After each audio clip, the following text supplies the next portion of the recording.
नमस्कार। अच्छा, कभी सोचा है कि हम अपनी राय और एकदम पक्के सच इन दोनों में फ़र्क कैसे करते हैं? इसका जवाब ना विज्ञान में ही छुपा है। और हाँ, विज्ञान कोई स्कूल का सब्जेक्ट वर नहीं है। ये तो दुनिया को देखने का एक खास चश्मा है, एक नज़रिया है, एक ऐसा सफ़र जो हमें सच के करीब और करीब ले जाता है। ये सवाल वाकई बहुत ज़रूरी है ना? खासकर आज के ज़माने में। चारों तरफ से इतनी जानकारी आती है, मतलब इन्फॉर्मेशन की बाढ़ सी आ गई है। अब ऐसे में ये समझना बड़ा मुश्किल हो जाता है कि भाई किस बात पर यकीन करें और किस पर नहीं। लेकिन अच्छी बात यह है कि इस मुश्किल से निपटने के लिए हमारे पास एक बहुत पुराना, आजमाया हुआ तरीका है। जी हाँ, हम बात कर रहे हैं साइंस की, विज्ञान की। और देखिए, ये सिर्फ कुछ फैक्ट्स का कलेक्शन नहीं है ना, ये तो सच को खोजने का एक पूरा डिसिप्लिन्ड तरीका है। समझिए कि एक मैप की तरह, जो हमें अज्ञान के अंधेरे से निकालकर नॉलेज की रोशनी की तरफ ले जाता है। तो देखिए, साइंस की बुनियाद है नॉलेज। लेकिन ये वो वाला ज्ञान नहीं है जो सिर्फ मान लेने या विश्वास पर टिका हो। नहीं, ये तो एकदम ठोस सबूतों पर खड़ा होता है। साइंस का पूरा प्रोसेस ही ऐसा बना है कि वो आइडियाज को चैलेंज करे, उन्हें परखे। आंख बंद करके मान लेने के लिए नहीं, साइंस सवाल उठाता है, सबूतों को खंगालता है और तब जाकर किसी नतीजे पर पहुंचता है। तो सवाल ये है कि विज्ञान का इंजन क्या है? मतलब वो कौन सी ताकत है जो इसे चलाती है? उसे कहते हैं साइंटिफिक मेथड, यानी वैज्ञानिक विधि। चलिए अब जरा इसमें और अंदर चलते हैं और इसे समझते हैं। तो ये जो साइंटिफिक मेथड है ना, ये साइंटिस्ट्स के लिए एक रोड मैप जैसा है। इसका सबसे बड़ा काम ये पक्का करना है कि जो भी नतीजा निकले वो किसी की पर्सनल फीलिंग या सोच से प्रभावित न हो। मतलब नतीजा पूरी तरह से निष्पक्ष, ऑब्जेक्टिव होना चाहिए।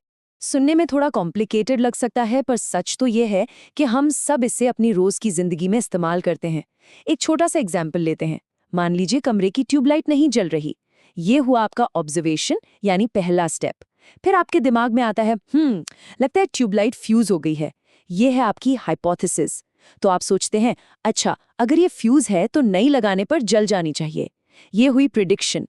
फिर आप जाकर नई ट्यूबलाइट लगाते हैं। ये हो गया एक्सपेरिमेंट।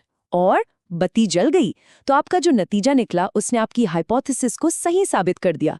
देखा कितना सिंपल है। और कमाल की बात यह है कि यही सिंपल सा प्रोसेस एक छोटी सी ट्यूबलाइट की प्रॉब्लम से लेकर यूनिवर्स के बड़े बड़े रहस्यों को सुलझाने तक हर जगह काम आता है।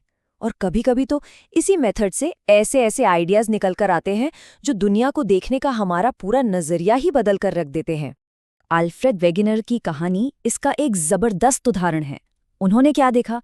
उन्होंने नोटिस किया कि अलग-अलग महाद्वीपों पर, जिनके बीच हजारों मील का समंदर है, वहां मिले फॉसिल्स और चट्टानें एक दूसरे से ऐसे मैच हो रहे थे जैसे किसी बड़ी पजल के टुकड़े हों।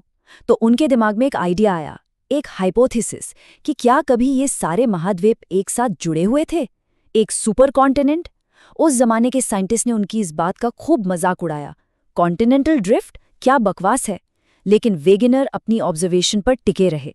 और फिर दशकों बाद नए सबूत सामने आए और उन्होंने साबित कर दिया कि वेगेनर बिल्कुल सही थे। लेकिन देखिए, विज्ञान सिर्फ कुछ स्टेप्स को फॉलो करना नहीं है, ये उससे कहीं बढ़कर है। ये एक माइंडसेट है, सोचने का एक तरीका, जिसे हम कहते हैं साइंटिफिक टेम्पर या वैज्ञानिक मिजाज। जैसा कि जवाहरलाल नेहरू ने कहा था, ये एक एडवेंचरस लेकिन साथ ही क्रिटिकल सोच रखने के बारे में है। सच को और नई नॉलेज को खोजने की एक बेचैनी। इसका मतलब है साहसी बनना, सवाल पूछना और सबसे जरूरी, सबूत मिलने पर अपनी सोच बदलने को भी तैयार रहना। ये मानना कि हम हमेशा सही नहीं हो सकते। और ये जो साइंटिफिक सोच है ना, ये सबसे ज्यादा पावरफुल तब साबित होती है जब ये सदियों से चले आ रहे अंधविश्वासों को चैलेंज करने में हमारी मदद करती है। जब हम तर्क यानी लॉजिक की रोशनी में दुनिया को देखना शुरू करते हैं। एडवर्ड जेनर का जमाना याद कीजिए। तब चेचक यानी स्मॉल पॉक्स को लोग भगवान का श्राप मानते थे। लेकिन जेनर, जो एक डॉक्टर थे, उन्होंने एक बड़ी अजीब चीज नोटिस की। उन्होंने देखा कि जो ग्वालिनें होती थीं, जिन्हें काउ पॉक्स मतलब गायों से होने वाली एक हल्की फुल्की बीमारी हो जाती थी, उन्हें कभी जानलेवा स्मॉल पॉक्स नहीं होता था। अब उन्होंने अंधविश्वास को साइड में रखा और लॉजिक लगाया। उनकी हाइपोथेसिस ये थी कि ये जो हल्की बीमारी है काउपॉक्स, ये शरीर में स्मॉल पॉक्स के खिलाफ एक तरह का सुरक्षा कवच बना देती है। और बस इसी ऑब्जर्वेशन और लॉजिक ने दुनिया की पहली वैक्सीन को जन्म दिया। सोचिए कितनी जानें बची।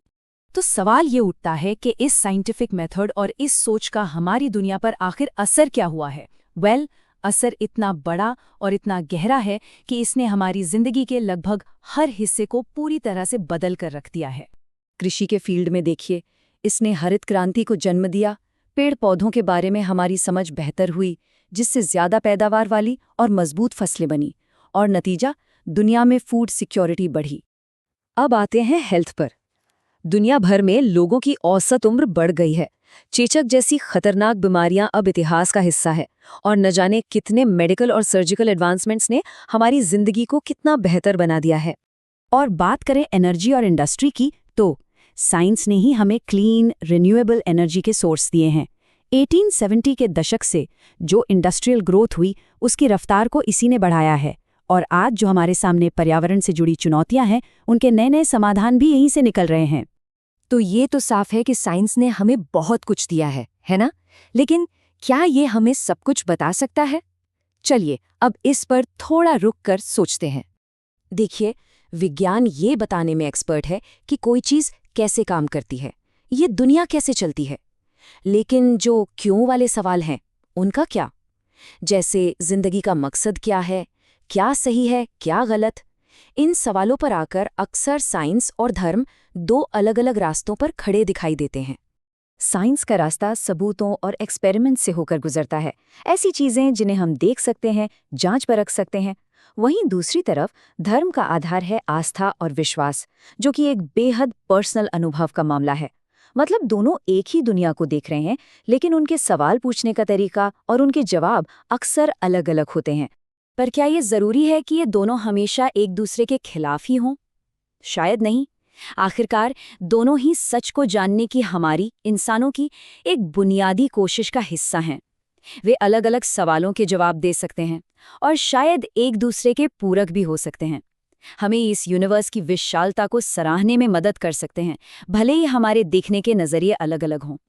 और आखिर में एक सवाल जो सोचने पर मजबूर करता है, विज्ञान ने हमें इस दुनिया को बदलने की जबरदस्त ताकत तो दे दी है, लेकिन वो हमें ये नहीं बताता कि इस ताकत का इस्तेमाल कैसे करना चाहिए। ये पावर तो बुद्धिमानी और नैतिकता के साथ ही इस्तेमाल होनी चाहिए, है ना? तो ये बुद्धिमानी कहाँ से आएगी? ये एक ऐसा सवाल है जिसका जवाब शायद हम सभी को मिलकर खोजना होगा।